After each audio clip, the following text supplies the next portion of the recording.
శివమహాపురాణం రుద్ర సంహిత యుద్ధకాండ 47 చాప్టర్లో 29 శ్లోకాల నుంచి.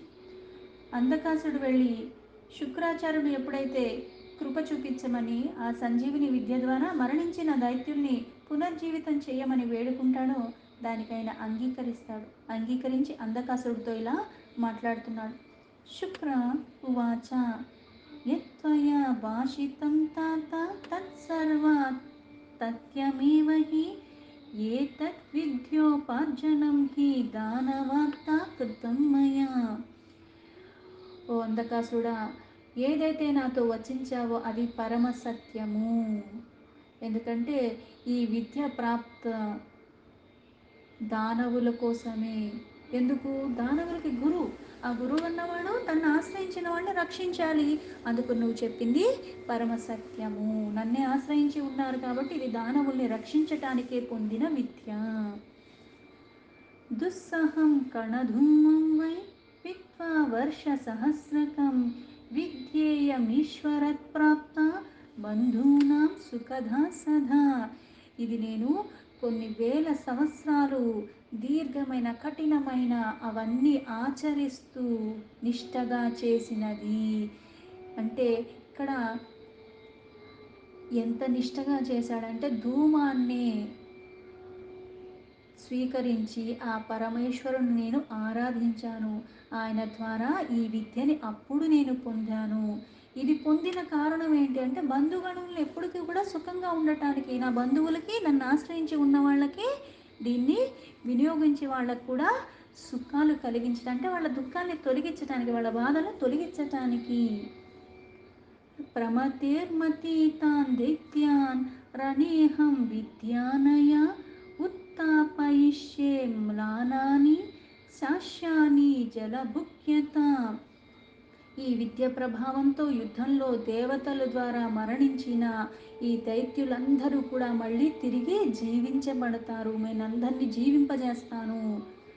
ఎలా అయితే వాడిపోయిన పువ్వులు మళ్ళీ ఎలా అయితే వికసిస్తాయో అలాగ నేను ఈ సముదాయం అంతా కూడా ఏదైతే ప్రమథ గణముల యొక్క కారణంగా మరణించారో వాళ్ళందరినీ మళ్ళీ పునర్జీవితుల్ని చేసేస్తాను అన్నాడు. నిర్వాణ నిరూచః స్వస్థాన సుప్తవేవ పునరుస్థితాన్ ముహూర్తే అస్మిశ్చ ద్రష్టాసి దైత్యాస్తానుస్థితాంజినాన్. మీరందరూ కూడా ఇక్కడ ఒక్క క్షణంలో నేను ఈ విద్యను వినియోగించి ఆ రణరంగంలో మరణించిన ప్రతి ఒక్క దైత్యుడిని నేను మళ్ళీ స్వస్థత కలిగిచ్చేస్తాను. వాళ్ళు నిద్రపోయి లేచినట్టుగా ఉంటుందంటే ఇప్పుడు జీవించటమే కాకుండా గాయాలతో అంత తీవ్రంగా అలా మరణించారు. అయితే ఇప్పుడు అవేవి లేకుండా నిద్ర నుంచి లెగిస్తే ఎలా ఉంటారో అలా ఉంటారు. పునర్జీవితులు అవ్వటమే కాకుండా స్వస్థతతో ఉంటారు.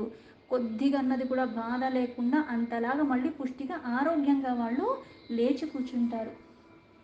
సనత్కుమార ఉవాచ ఇత్యుక్త్వా సో అంధకం శుక్రో విద్యామావర్తయత్ కవిః ఏకైకం దైత్యముద్దిశ్య స్మృత్వా విద్యేషమాధరాత్. సనత్కుమార్ వలువరు మళ్ళీ ఇలా చెప్తున్నారు. అంధకసుడు అడిగిన దానికి శుక్రాచార్యుడు ఏదైతే సమాధానంగా చెప్పారో అంధకాసుడు వెంటనే ఆ యుద్ధ భూమిలో ఏదైతే ఆయన పారిపోయి వచ్చాడో అక్కడ చాలామంది బలైపోయి ఉన్నారు దైత్యులు. అందుకుని అక్కడ మళ్ళీ ఇద్దరూ కలిసి ఆ రణస్థలానికి వెళ్ళటం, అక్కడ మళ్ళీ మరణించిన ఒక్కొక్క దైత్యుణ్ణి కూడా ఆ విద్య ద్వారా దాన్ని ప్రయోగించి మళ్ళీ శుక్రాచార్యుడు పునర్జీవితుణ్ణి చేసేస్తున్నాడు. పైగా ఈ పునర్జీవితుణ్ణి ఎలా చేస్తున్నాడు? ఆ పరమేశ్వరుణ్ణి స్మరించే చేస్తున్నాడు. ఈ విద్య లభించింది ఆయన ద్వారా. అందుకని ఆయన్నే స్మరించుకుని ఆ విద్య ద్వారానే ఆయన గణముల ద్వారా మరణించిన ఆ దైత్యుల్ని మళ్ళీ అదే విద్యను వినియోగించి ఇక్కడ మళ్ళీ పునర్జీవితుణ్ణి చేస్తున్నాడు శుక్రాచార్యుడు. విద్యావర్తన మాత్రేణ తే సర్వే దైత్యదానవాః ఉత్తరస్తుర్యుగపద్వీరాః సుప్తా ఇవ ధృతాయుధాః. ఈ విద్య ప్రయోగంతో ఆ మంత్రాలు ఈయన ఉచ్చరించటం, దాని ద్వారా ఆ దైత్యులందరూ కూడా పడుకుని లేచినట్టుగా ఒక్కసారిగా లేచారు. మళ్ళీ వాళ్ళ అస్త్రశస్త్రాలన్నీ కూడా సరిగ్గా ధరించి మళ్ళీ యుద్ధానికి పూనుకున్నారు. సదాభ్యస్తా యథా వేదాః సమయేవ యథా బుధాః శ్రద్ధాయార్తస్తథా దత్తా బ్రాహ్మణేభ్యో యథా పతి. నిరంతరము ఆ వేదాలు ఇక్కడ మేఘాలు ఎలా అయితే ఉంటాయో, వర్షం పడేటప్పుడు ఎలా అయితే మేఘాలు ఆవరించుకుని ఉంటాయో అలాగా ఇక్కడ ఆ ఫలదాయకంగా, అంటే శ్రద్ధతో బ్రాహ్మణులకు ఏదైతే నువ్వు దానంగా చేస్తావో దాని ద్వారా ఏమవుతుంది, నీకు కూడా మంచి జరుగుతుంది ఆపత్తి కాలంలో. పైగా దానం అన్నది ఎలా అయితే అపాత్ర దానం చేస్తే మనకి పెద్దగా ప్రతిఫలం ఏమీ లభించదు. కానీ నువ్వు చేసేటప్పుడు నిష్కామంగా చేయటం, పైగా ఎవరికైతే అవసరమో ఆ సమయంలో నువ్వు ఇచ్చేటప్పుడు కూడా అంత భక్తి తత్పరులతో ఇస్తే అది ఇంకా ఫలితాన్ని ఎక్కువగా ఇస్తుంది. ఉజ్జీవితాంస్తు తాదృష్ట్వా హుండాదిక్షా మహాసురాన్ వినేర్ధురాసురాః సర్వే జలపూర్ణ ఇవాంబుధాః. ఇలా అసురులు మళ్ళీ పునర్జీవితం అవ్వటం చూసి ఆ దైత్యులు ఎలా ఉన్నారు అంటే, ఇప్పుడు వర్షం పడేటప్పుడు కుంభవృష్టిగా పడుతుంటుంది, ఇంతమంది మరణించిన వాళ్ళందరూ కూడా మళ్ళీ పునర్జీవితులు అయిపోయారు. పైగా అంతమంది ఒక్కసారిగా మళ్ళీ గర్జిస్తూ యుద్ధానికి పూనుకుంటున్నారు. ఇక్కడ సేన పెరిగిపోతుంది. రణోద్యతాః పునశ్చాసంగ్రజ్జంతో వికట్టాన్ శ్రవాన్ ప్రమత్యేహ సహ నిర్భీత మహాబల పరాక్రమాః.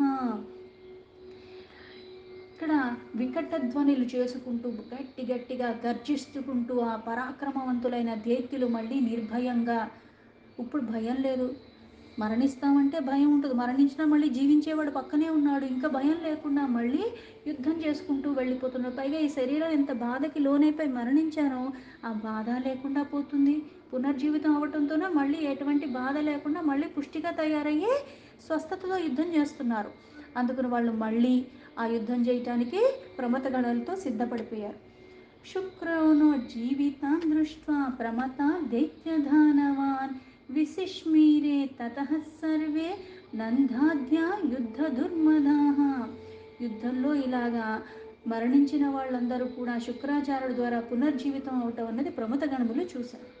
అందుకుని ఆ దానవులు ఇంతమంది మళ్ళీ ఇలాగా లేచి రావటం, యుద్ధం చేయటం ఇవన్నీ గమనించి విజ్ఞాప్యమేవం కైమేత్తధీవేశో శంకరే అఖిలం విచార్య బుద్ధిమంతశ్చ యోవం తే అన్యోన్యమబ్రువన్.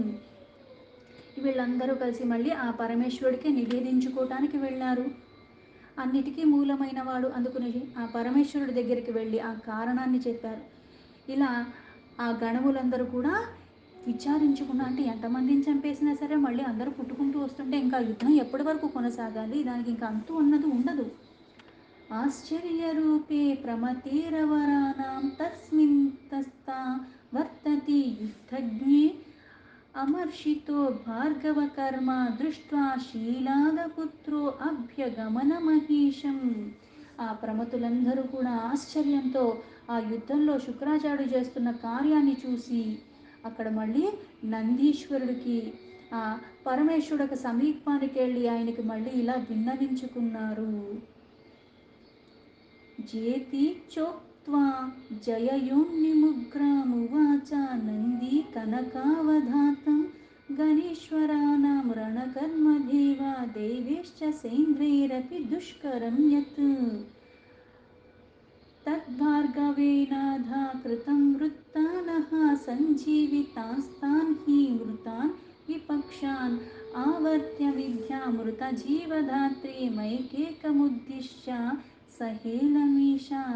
మనం ఎంతమందితో ఇంత తీవ్రంగా యుద్ధం చేసినా సరే శుక్రాచార్యుడు ఆ సంజీవిని అన్న విద్య ద్వారా మళ్ళీ పునర్జీవితుణ్ణి చేసేస్తున్నాడు.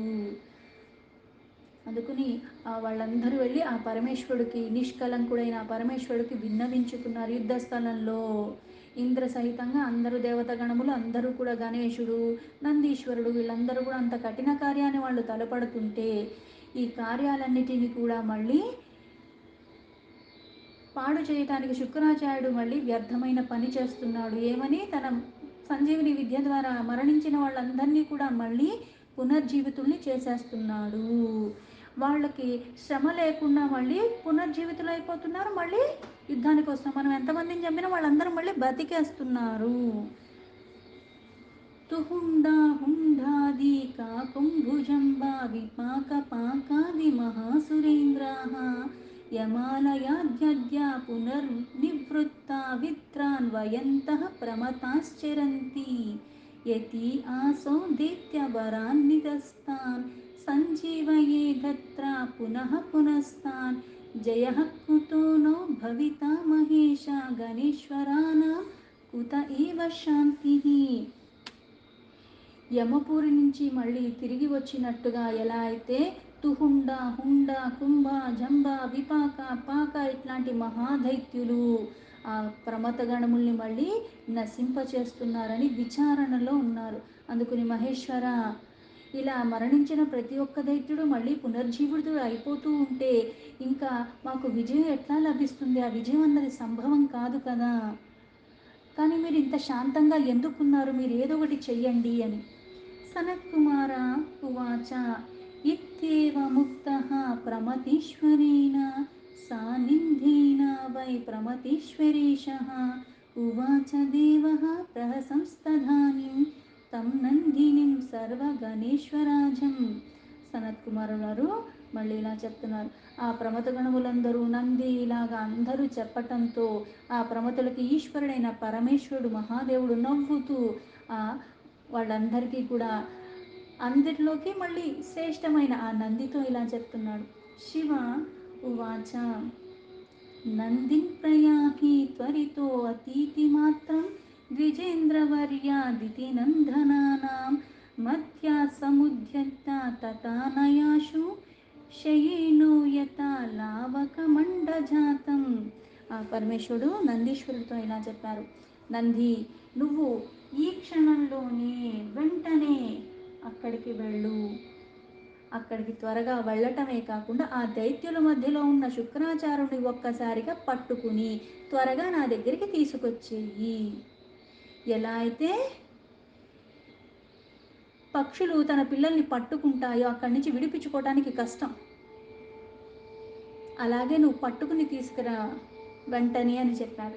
సనత్కుమార ఉవాచ స ఏవ ముక్తో వృషభధ్వజేన ననాదనంది వృషసింహనాదః జగామతుర్నా చ విగాహసేనం యత్ర భావత్ భార్గవ వంశదీపః. పరమేశ్వరుడైన మహేశ్వరుడు వృషభధ్వజ వాహనంగా కలిగి ఉన్న ఆయన ఆజ్ఞని తీసుకోగానే నందీశ్వరుడు కూడా వెంటనే అక్కడి నుంచి బయలుదేరాడు. తన సైన్యాన్ని అంతా తీసుకుని అది దాటి అక్కడ భృగువంశ దీపకుడు అయిన శుక్రాచార్యుడు ఎక్కడైతే విరాజమానమైన స్థలం దగ్గర ఉన్నాడో, ఎక్కడైతే దైత్యుల్ని మళ్ళీ పునర్జీవితుల్ని చేస్తున్నాడో సేనా సహితంగా ఉన్న ఆ స్థలం దగ్గరికి వెళ్ళిపోయి వెంటనే శుక్రాచార్యుని పట్టుకునే ప్రయత్నం. తం రక్షయామానం దితిజ్జేహ సమస్తేహ పాశాసి వృక్షోపలేశైలహస్తేహ విక్షోభ్య దైత్యాన బలవాన్ జహార కావ్యం సనంది శరభో యతేభం.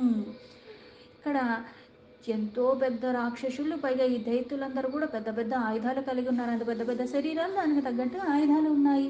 అలాగే దైత్యులు పాశ ఖడ్గ వృక్ష పాషాణాలు పర్వతాలు అన్ని అస్త్రశస్త్రాలన్నీ చేతిలో పట్టుకుని ఉన్నారు. అట్లాంటి వాళ్ళని రక్షిస్తున్నాడు. అంటే ఏ ఆయుధంతో యుద్ధం చేస్తే అలా పడిపోయారో వాళ్ళని రక్షించటంలో మళ్ళీ చక్కగా అట్లాంటి ఆయుధాలన్నీ పట్టుకుని వీళ్ళు యుద్ధానికి వెళ్ళిపోతున్నారు. ఈ నందీశ్వరుడు ఆ స్థలానికి వెళ్ళాడు. శుక్రాచార్యుడు ఎవరైతే వాళ్ళందరినీ కూడా రక్షించేస్తూ ఉన్నాడో అక్కడికి వెళ్ళిన తర్వాత ఒక్కసారిగా ఆయన మళ్ళీ శుక్రాచార్యుని గట్టిగా పట్టుకున్నాడు.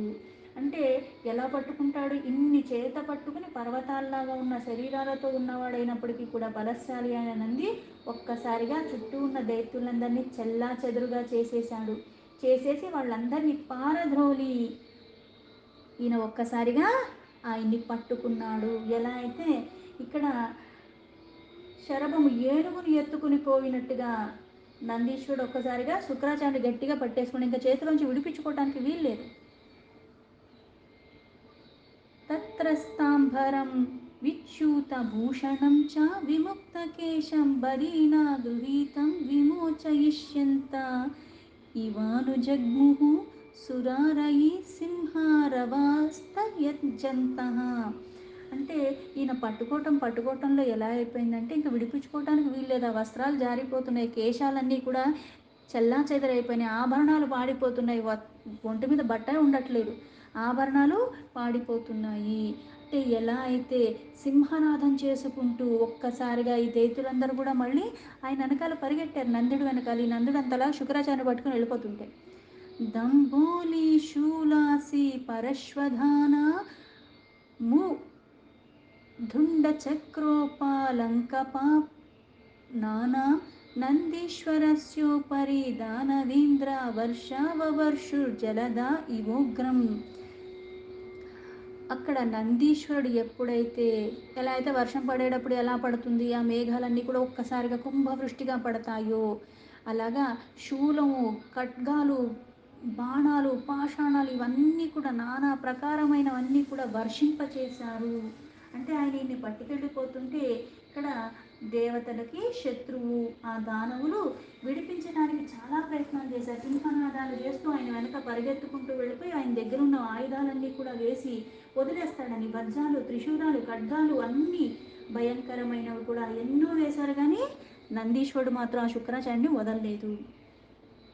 తం భార్గవం ప్రాప్య గణాధిరాజో ముఖాగ్నినా శస్త్రశతాని దగ్ధ్వా ఆయాత్ ప్రవుష్టే అసురధీవయుద్ధే భవస్య పార్శవే వ్యతీతారి పక్షః. గణాధిరాజైన నందీశ్వరుడు ఎన్ని రకాలుగా శస్త్రాలన్నీ ఆయన మీద ప్రయోగించినా సరే అగ్నికి ఎలా అయితే అన్ని భస్మమవుతాయో అలాగా ఆ యుద్ధ స్థలంలో శత్రుపక్షం ద్వారా ఎంత పీడింపబడినా సరే శుక్రాచార్యుని విడవకుండా శుక్రాచార్యుని తీసుకుని వెంటనే ఆ పరమేశ్వరుడైన శంకరుడి దగ్గరికి తీసుకొచ్చేశాడు. అయం సా శుక్రో భగవాన్ నితీదం నివేదయామాస భవాయ శీఘ్రం జగ్రాహ శుక్రం సచ దేవదేవో యతోపహారం శుచీనా ప్రదత్తం. పరమేశ్వరుడి దగ్గరికి వచ్చి ఇలా చెప్పాడు పరమాత్మ, ఇతడే శుక్రుడు, భర్గవుడు అంటాడు. దేవదేవ పరమేశ్వరుడ, ఈ దేవగణముల ద్వారా మరణించిన వాళ్ళందరినీ కూడా మళ్ళీ పునర్జీవితుల్ని చేస్తున్నాడు. ఎలా అయితే అగ్ని ద్వారా ఏవైతే ఆహుతులు మనం సమర్పించుకుంటున్నామో అట్లాగా శుక్రాచార్యుడు అన్నీ కూడా గ్రహించేస్తున్నాడు.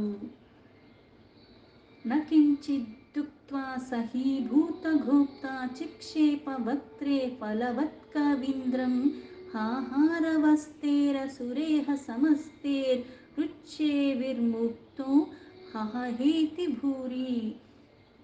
ఇక్కడ భూతనాథుడు ఆ శంకరుడు అక్కడ ఒక్కసారిగా ఇలా అయితే ఇతడే అని చెప్పాడు, సకల ప్రాణుల్ని రక్షించేవాడు సదాశివ, ఏమీ మాట్లాడలేదు. ఒక్కసారిగా శుక్రాచార్యుడు ఎలా అయితే మన చేతికి ఒక పండు దొరికిందంటే ఆ పండుని తీసుకుని ఎలా తింటామో నోట్లో వేసేసుకుంటాం, ఒక్క మాట కూడా మాట్లాడకుండా ఆయన ఆ శుక్రాచార్యుని నోట్లో అలా పండును వేసుకున్నట్టుగా ఒక్కసారిగా నోట్లో వేసేసుకున్నాడు. ఇలా చేసేసరికి అక్కడ సమస్త అసురులందరూ కూడా చాలా గట్టిగా హాహాకారాలు చేస్తూ, ఎందుకంటే రక్షించేవాడు ఎవరంటే ఈయనే, ఆ రక్షించేవాడినే ఇంకా రక్షణ లేకుండా ఆయన్నే మింగేస్తే వీళ్ళకి ఇంకా దిక్కెవరు, అందుకని ఇంకా హాహాకారాలు చేస్తూ వాళ్ళు బాధకి లోనయ్యారు. దీంతో శివమహాపురాణంలో రుద్ర సంహితలో యుద్ధకాండలో 47 చాప్టర్ సంపూర్ణం.